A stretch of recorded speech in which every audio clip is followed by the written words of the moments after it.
O que nos acontece é mais do que um reflexo do que pensamos. É do que sentimos. Nós sempre vamos nos deparar com pessoas ou situações que vão corroborar com a nossa visão de mundo. E é o que fala a parábola de hoje e que se chama O Castelo dos Espelhos. Era uma vez um castelo medieval habitado por um rei, uma rainha e toda a sua corte. Cada aposento tinha um espelho que era usado muito pouco. Ninguém gostava de se ver no espelho. Aliás, sentia até um certo desconforto em ver a sua imagem refletida nele.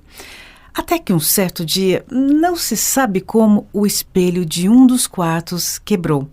E depois de alguns dias, a rainha percebeu que naquele quarto sem espelho algo havia mudado. As pessoas agora param para conversar, dão risada e até um certo clima de alegria, coisa que faltava nos outros quartos. Bom, a rainha então conversa com o rei, contando que achava que a falta do espelho seria então a razão da mudança de tudo. O rei, contudo, parecia não acreditar muito na rainha e, para provar a sua teoria, pediu ao rei que retirasse de um outro quarto o espelho para observar o que aconteceria. E foi exatamente isso que aconteceu.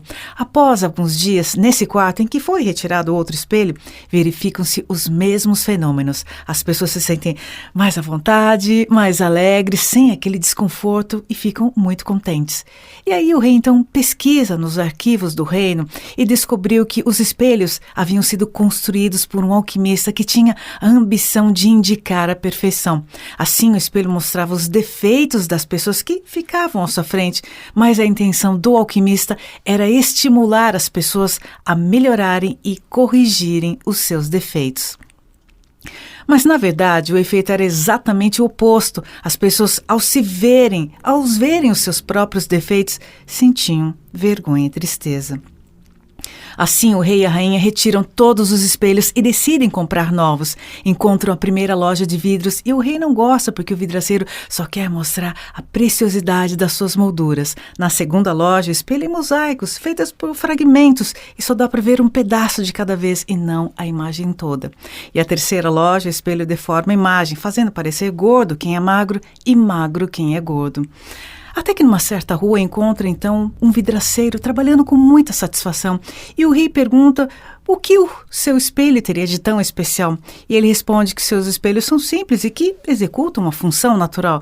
E o rei pergunta, mas qual seria a função natural dele? E ele diz, refletir.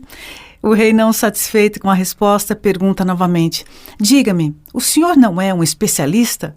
Qual é o segredo do espelho? E o vidraceiro pensa por uns instantes e responde, o segredo dos espelhos está nos olhos de quem vê. O grande desafio é como enxergamos as coisas. Por quê? É a partir do nosso olhar, do que enxergamos, sentimos, pensamos, decidimos, planejamos e agimos.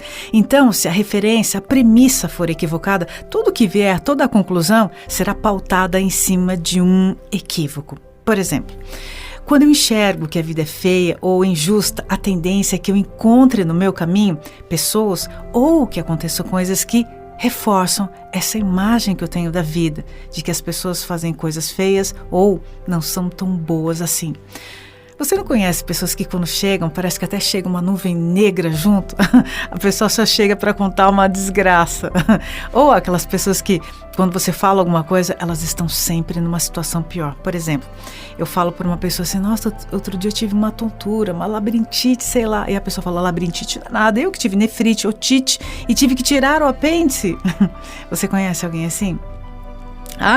Lembra daquele desenho da família Addams que tem aquele carro, aquele castelinho que a pessoa anda, eu tropeço, dirige, tinha uma nuvem que só fazia chover em cima do carrinho?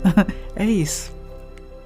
Agora, se eu enxergo a vida de forma positiva, o lado bom das coisas, a tendência é me deparar no caminho com pessoas e situações que reforçam a minha visão de mundo.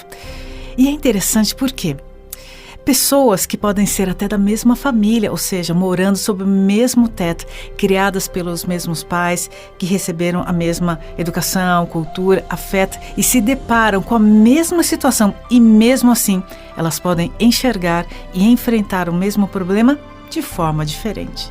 Então, Mayumi, qual é o segredo? O vidraceiro da parábola diz, o segredo está nos olhos de quem vê. Bom, Isso tudo que eu falei está ligado ao lado subjetivo do olhar, como eu enxergo, penso do mundo. Mas, objetivamente falando, tem uma coisa interessante e ao mesmo tempo triste, e que aqui vale um pequeno parênteses. Eu falei enxergar, mas às vezes a pessoa está com algum problema emocional que descalibra a sua visão. Eu explico.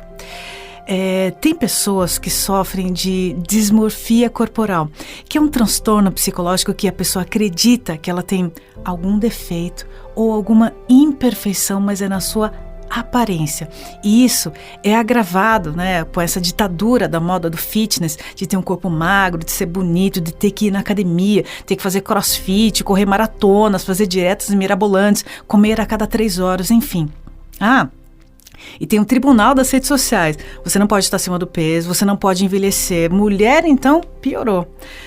Então, parabéns aos homens, aqui não o gênero, mas em geral, que reconhecem e enxergam a beleza de todas as pessoas, de todas as mulheres.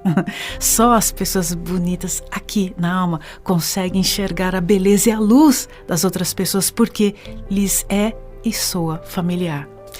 Se essa mensagem fez sentido para você, aproveita para compartilhar com todas as pessoas bonitas que você conhece. Eu sou Mayumi e essa foi mais uma mensagem para você. Um lindo dia!